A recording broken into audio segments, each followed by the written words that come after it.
You're listening to Truth on Tap with host Kevin Kirsten. There it is, people.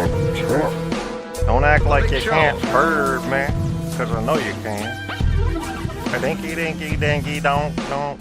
Some say that karma is a bitch. Some say this, my friend. Some say that karma is a bitch. And I say they're right. To the big show. It's the big show. It's Truth on Tap with your host Kevin Kirsten. Here's our friend who stayed in a haunted hotel in San Jose. Maybe she was having a small heat stroke. We don't know for sure. Hotel that had a room for me. Yeah. I didn't know at the time it was haunted. She didn't know at the time it was haunted. But she's about to know now. You know why? Because we're about to tell the scariest stories we've ever experienced as ghost hunters. But not just that. We're going to talk about the scariest stories we've ever heard from people, not from TV or anything. We're also going to talk about the scariest incidents we've been a part of as ghost hunters. Miss Michaela is now in the chat room, I believe. Yes, she's there. Now, I have a problem with this radio show regarding the technical end of it. I came over from Blog Talk Radio. Shitty audio quality over there. Okay, you call in over a phone is the main way to do it. And I didn't know the audio quality was so bad until I compared it to Spreaker. Spreaker is much better, but the problem is with Blog Talk Radio, there was this ability to call in over a regular telephone line. That was a nice little feature. So with Spreaker, you've got to use Skype, and you've got to use all these tricks. You know, you got this thing called stereo mix you're supposed to use, but it isn't on every computer. So if you don't have that, you got to use this other thing, and it's like a fake line input that feeds your audio back through your speakers. Then you're hearing an echo. So yeah, we need to get something fixed there. So I'm working on that. But for now, Miss Michaela is in the chat room, and she is one of my fellow ghost hunters.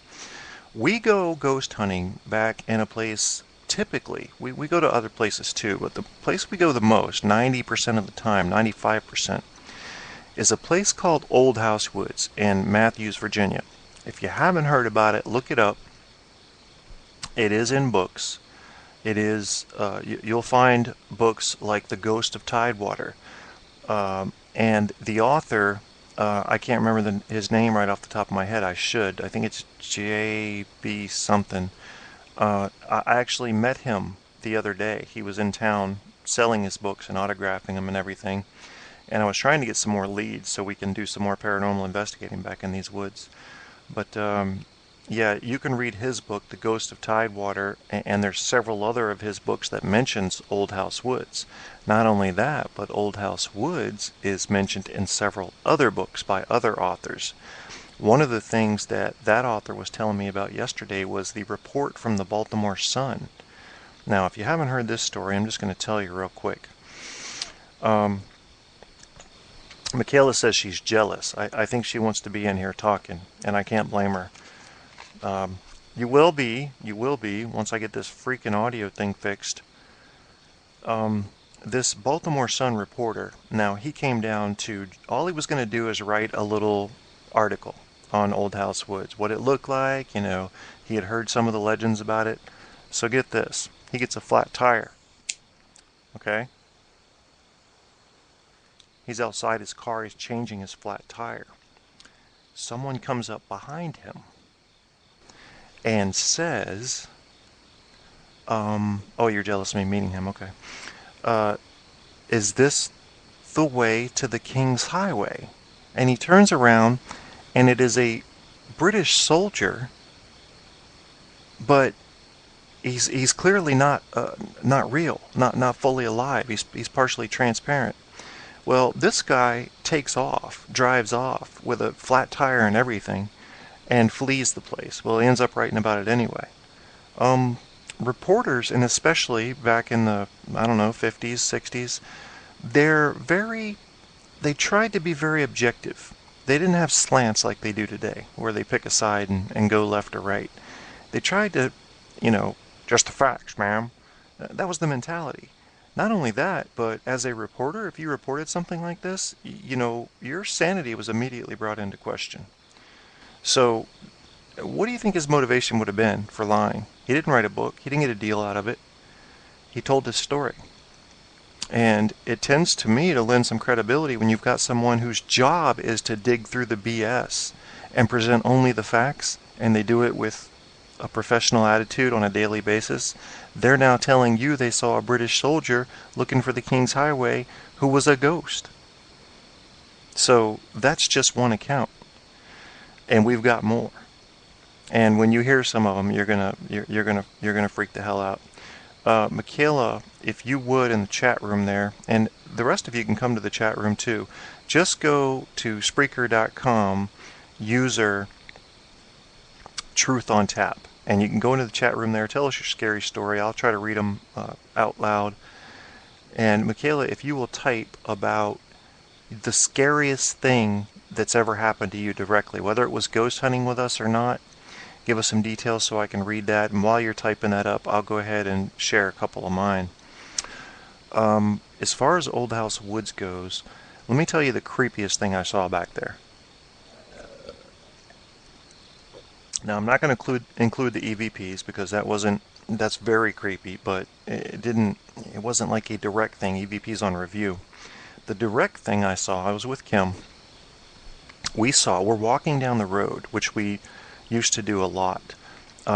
We don't do it so much anymore. We just kind of sit there and wait for the ghost to come to us. But on the main road there, Old House Woods Road, we were walking toward the intersection of Old House Woods Road and Haven Beach Road. Out of nowhere. We just started our walk. We're not expecting any activity yet. It's not even the, quote, hot spot, unquote. Bam! Two things fly across the road. We're staring. There's some moonlight out. It's, I don't know, if 10's pitch black and 1 is the sun in the sky, it's like an 8. I mean, you can see some things, you know. Well, we see what looks like 2 hooded figures fly across the road. And to best characterize what these things look like, imagine a broomstick, turn it horizontal, put a black rain poncho over it, and fly it across the road. That's what we saw, 2 of them. Not only that, now that could have been imagined if it was all alone. What they did after that was even crazier. They go across the road. They each go up a separate tree. They go up a separate tree at different rates of speed. Well, one's going super fast and one's just going pretty fast. They meet at the top and jump toward each other and disappear in a cloud of smoke. Poof! Enough smoke to block out the starlight. Well, it looked like smoke. It could have been black dust. I don't know. But I'm looking at this and I said, Kim, would you do me a favor and tell me what you just saw? And my mind said she could not have seen that. That could not have been real. She's not going to describe what you think you just saw, and you're going to have to write this one off to your eyes adjusting to the darkness. Well, she described it to a T. Scary stuff. And the thing is it probably wasn't an animal spirit. If it was intelligent, it doesn't seem like it would be anything holy or good, does it? Not with those kind of movements. So did we see a couple demons running by? 10, 12 feet ahead of us? Were we that close to getting in some real trouble? I don't know. It didn't terrify me because I'll go back there and hunt alone. I'm past that age. I mean, you'd have to have a demon in my face for me to get scared. And I'll tell you another story about an incident that happened where I may have been very close to a demon, if they exist. I'm wide open on this stuff. I keep an open mind. I don't have proof of anything. I don't have proof of anything in the paranormal field. Just know what I've seen, know what I've heard, know what I've read and seen in testimony, and therefore what I believe. Let's take a little break here, though, and go over to what Michaela is talking about. So I'm going to tell you her story here. She says, when I was 8 years old, we used to live in a house in Middlesex County. This is also in Virginia. My mom and dad were working, so I was with my older siblings, and out of nowhere, we heard bang bang, like something was falling down the stairs. My cousin screamed, and said it was an old woman who fell down the stairs and vanished. Then the cabinets were flying open, and this might sound dramatic, but it's the truth. Green smoke was coming out of our vents, and then all the lights shut off. When they cut back on, I saw an old woman standing in front of me with a huge open mouth, like screaming at me. Now, Michaela, my question is, were your pants still dry after all that? Because I don't think most people's would have been. There ain't nothing as scary as an old lady that ain't alive screaming at you. I ain't joking. Good Lord. Yeah, I'm glad I never have experienced anything like that face-to-face kind of interaction. I don't know. I think I'd be scarred for life. I don't know. Especially when it's exhibiting anger. So it tells you, okay, this isn't an angel. It may be just a spirit roaming around, but it ain't nice. And technically, it could be evil. It could be mean. Old House Woods is a place that has seen some more vile stuff. Back there are reported headless dogs. There's a couple of headless things get reported back there. They've reported seeing headless cows. So it's possible that there used to be some kind of sacrifices going on back there. And let's just say, for the sake of argument, and I've never even proposed this before, that it was some Indian ritual going on back there, or in the early settlement years, it was some kind of satanic cult or something of that nature, even if it was a more innocent pagan tradition that may have opened up a portal of some type, a spirit portal, a time portal, right there in Old House Woods that let good and bad in and out. It's just possible. Just possible. So yeah, your pants were dry. Good. I actually saw something tonight right here at my house and actually made me jump. Oh, well, I gotta hear this, Michaela. So far at my house, this is just since I've been back in Matthews County, there's only been one thing that's happened to me that I feel like may have been paranormal. Now, I am known by myself, as I keep track of myself, to ignore certain things that are probably paranormal. I tend to write off most of it because I need such strong evidence to share it with anybody. So there are things that happen fairly regularly that I just kind of say, well, can't prove it, gotta let it go. I was in the shower, and I got out of the shower one night. Everything was fine. It was a normal night. My back was hurting as usual. I think we were getting ready to go ghost hunting. And somebody whispered in my ear. And I can't remember if they whispered my name. I think they whispered my name. And that was it. That fast. You know, just Kevin. And I walked straight out where Tanya and Mallory, my girlfriend and stepdaughter-to-be, were. And I said, did anybody just say anything? And they said no. I said, nobody just said my name. And they said no. And it was strange because it was right there in my ear. So I can't imagine that I imagined a voice. That's just nutty. You know, that's never happened to me before. Why would it just suddenly happen to me in the shower? I don't know. So I guess Michaela's typing her story here. There are legends about Old House Woods. These are things I have not seen, but we've been told that there is a witch that flies around there, that when it's time for you to leave, she will fly around, and if you see a green ball of light, that's your warning. That means the headless dogs are coming. Now, me personally, I've never feared the headless dogs, because I figure if they try to bite me, they're just going to kind of like bump into me, because they have no head. So they're just going to like bump into me with their neck and be like, oof, oof, oof. I cannot bite you. That's not scary to me. Funny thing, I talked to an older gentleman that lives down there. He said, I've never seen anything in these woods. I said, oh, okay. And he lives right there on the corner. I said, oh, okay. I didn't say anything. You know, I figured he didn't say anything. And he goes, well, and this happens all the time when we're talking about Old House Woods, is somebody will say, well, I did see one thing. He saw one time in his 35 years back there, and he may not be receptive to the paranormal, so let's go ahead and factor that in as a possibility. A blue light come up from his backfield. That was not a helicopter. It was in his backfield. It rose up, went over his house slowly, and diagonally across Old House Woods Road into Old House Woods. What do you think would have done that? Swamp gas? No. Helicopter? He said it made no noise. UFO? Possible. But I'm thinking it was something to do with the nature of the spirituality back in Old House Woods, even if it goes back to the Indian times.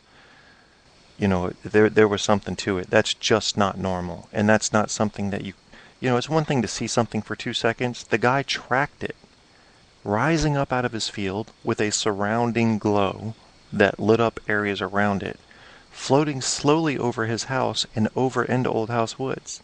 And this is, what, maybe 15, 20 years ago. Nobody's got the RC helicopters working, decide to go out in the middle of a 10,000 person town in BFE and try to mess with one old man at midnight. No, whatever he saw was legit. Let's see. Okay, so this is what you saw tonight. Okay, I'm going to read this to you. This is something Michaela saw tonight.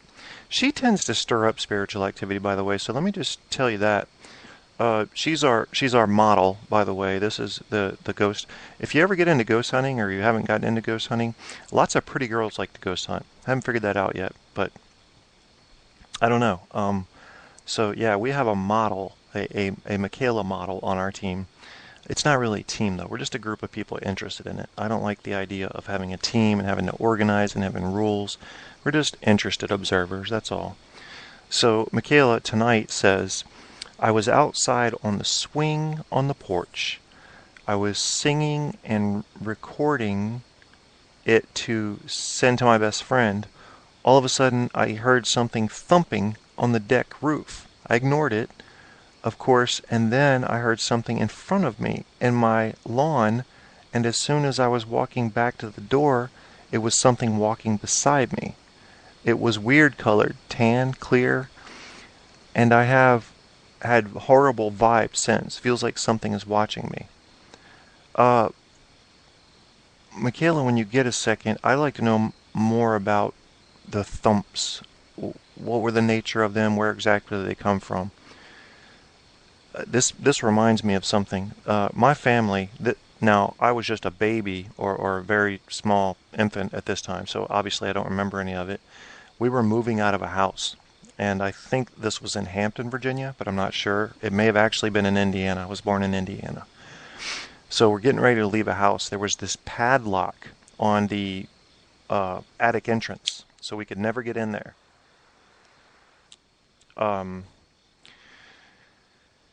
The day that we were moving out, literally had the moving trucks there and everything, the padlock was unlocked. Nobody had been in there. Nobody had a key. And they heard something up there running around that sounded like a billy goat. It was hard hoofs galloping around in the attic. And nobody would go up there. And I just can't help but wonder what a strange thing that padlock was undone that day. And, you know, I have 4 sisters. They asked my mom and my dad at the time, you know, my dad and mom were together at the time, you know, did y'all unlock this? Did you break the lock? And they're like, no, that lock has been locked since we've lived here. And the landlord hasn't been here to unlock it, so I don't know what's up there. And nobody went up there to look. So who knows what was up in that attic that whole time. Okay, so you're saying it was like someone pounding, walking on it, like 3 or 4 thumps. Swing on the porch, best friend all of a sudden. Thumping on the deck roof. Are you sure that it wasn't, say, potentially like a few gumballs hitting it? Because if it was too loud, it may have just been, say, a fat raccoon walking and it was creaking, making these thump, thump, thump noises. I'm just trying to throw out some possibilities there. But did these thumps sound anything like an old lady falling downstairs by any chance? Just curious. Well, because wouldn't that be a bitch if she's still falling downstairs? She's like Aunt Bunny. Every year falling down the damn stairs at Gus's house. I don't know. Okay, it's funny, I just heard some thumping.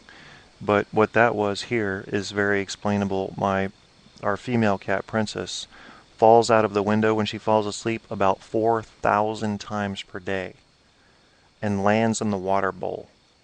The poor girl tortures herself because then she wakes up to a nightmare. She has both fallen and she's wet, the two scariest things. And she's running, and I'm sure she runs into walls and shit. I caught it on film one time. Caught her falling. And she won't sleep anywhere else. She's got to be in the window, falling out. Falls asleep, ka-dump. We hear it all the time, literally 10 times a day. So, anyway, that's what that was. I think it was walking Elm Street. That's something I've never believed in. Spirits coming after you in your sleep, in your dreams. So as novel as that movie was, Nightmare on Elm Street, it's one that it never got under my skin. You want to know the scariest movie I've ever seen by far? I'm going to give you a second to guess. Scariest movie I've ever seen by far. Now, I haven't seen all the scary movies out there, especially some of the more modern ones. Zombies do not scare me at all. I see the likelihood of ever seeing a zombie as so ridiculously small that I can't fear them. Even though certain diseases could probably make people a lot like zombies, the traditional zombie. Halloween, the first one. The eeriness of it, everything from the camera work to the music to the story. First thing a movie has to have to scare me is a possibility of happening in real life. Okay, so Friday the 13th didn't really work for me. Now, I know you might say, oh, he wasn't a drowned guy. It was his mom doing it. Well, maybe it was and all that. I don't know. But once they got to the 18th version of it, it was comical at best. So for me, now, as far as Halloween goes, Halloween 1, scary as hell. Halloween 2, scary as hell. Halloween 3, stupid. What the hell was that? Halloween 4, scary as hellish hell. And Halloween 5, scary as hell. I stopped watching after that, but my God, Michael Myers is the shit. You can run. You can leave your house out the top window, and he's inside in the kitchen drinking some milk. He's going to come out. You get in your car, and you're driving, and you gun it, and you're up to 60 miles an hour in 5 seconds. He's just walking. He's just walking. That's all. He's not getting in the car. You get wherever you're going and get inside, there's going to be a window open. That's all I'm saying. There's going to be a window open. Michael's going to get there. Michael knows where you're going, and he knows the shortcuts. He's getting there. He'll be waiting on you. Don't mess with Michael Myers. Don't mess with him with that ugly-ass mask. Yes, they are slacking on the scary movies. You don't find those scary? Okay, Michaela, let's hear your top 5, if you can think of 5, or top 3, whatever, scariest movies of all time. I'll go ahead and settle with the Halloween series. Now, scary movies, the boo factor, I almost tend to not count them, because that's almost not fair to have something jump out of a corner. You know, that is scary as shit during a scary movie, but I'm talking about a fear that lingers because it could happen and it's just haunting. Shit, what is another scary one? Truly scary to me? I'm drawing blanks right now. I really am. I'm thinking of some, all the paranormal Activity, the first one, when she gets yanked out of the bed and dragged down the hallway, that gets me. Believe it or not, Blair Witch Project, which a lot of people say was the dumbest movie ever, I kind of thought that was spooky because that seemed realistic. When it comes to paranormal hunting, you tend to not get a lot of activity, and then you get something here or there. Those kids' hands on the tents, they're getting lost. That's more realistic. You're not getting big demons swooping down. And at the end, when they were the one person was standing in the corner, and as you know, the Blair Witch used to execute them as they stood in the corner. That got me. I was like, wow, that is some kind of creepy right there. But it wasn't terrifying. Michaela says, She says they're slacking on the scary movies. I think she's trying to think of some scary movies right now. Gosh, I'm trying to think of some others. Scary movies. Killers. God, Candyman was just stupid to me. A lot of them are silly to me. I think that deflates the fear factor for me. I don't know. Just a heads up to everybody listening, we are at the 25-minute mark. Spreaker only lets you go 30 minutes on the current plan I'm on. I'm probably going to extend that plan soon so I can get 3 hours of broadcast time per pop. Now, you can broadcast all day on Spreaker, but you can only go 30 minutes at a time, and you got to create a new one. So if we get some interaction in here and more people want to keep talking about it, we'll maybe do another show. But I think we're running out of scary material here. Let's see. The Shining. Oh, The Exorcist. I forgot all about that. The first one, yeah. Yeah, that was some scary shit right there. The first one. It was. It really was. The Shining, I don't know. It was scary. I thought, but the part where it was just Jack Nicholson, honey, I'm home, whatever. The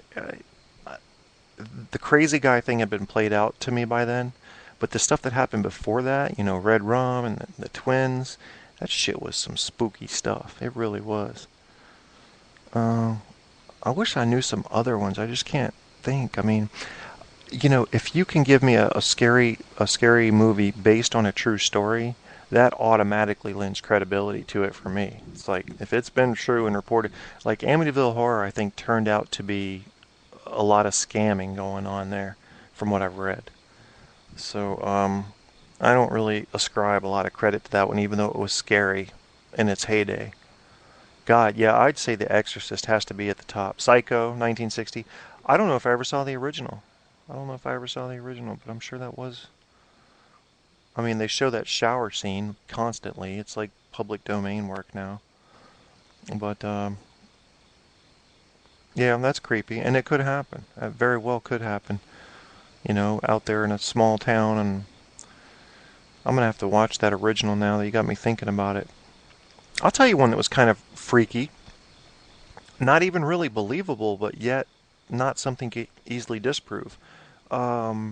Pitch Black? I thought that was pretty freaking scary, actually. We saw the one about the office building that was haunted, where the devil shows up in the elevator. That particular scene was bad, and the people that would commit suicide after they got on the elevator and stuff, it was freaky. But it lacked a believability factor, I guess. Well, we've got like a minute and a half left. I'm going to miss Bad Ace here because I wasn't thinking, and I just need to take a second here and do a little station ID for You're you. listening to Truth on Tap with host Kevin Kiersten. Yeah, with the scratching. Boop, boop, boop, boop, boop. You know you like that. Be scratching, be all dancing, trying not to dance. Michaela says new show. Alright, I'm going to go ahead and create a new show. We're going to call it Ghost Our Scariest Incidents 2. Alright, so we're going to go ahead and close this show down. I want to thank you for listening. This has been Kevin Kierstead hosting Truth on Tap along with Michaela, and I can't pronounce her last name because she won't tell me how to pronounce it. But if I had to guess, I'd say Washtak. Help me with that, Michaela. How do you pronounce your last name? Spell it out for me. Unless you've already checked out a chat. We'll get it the next show. So I'm going to go ahead and sign out of this one. Thanks for listening. She says nope. So I guess I did that wrong. She'll fix me in the next show. Oh, the J is silent, so it's Wotak. Okay. Wotak, I guess. All right. Anyway, we're both signing off. So...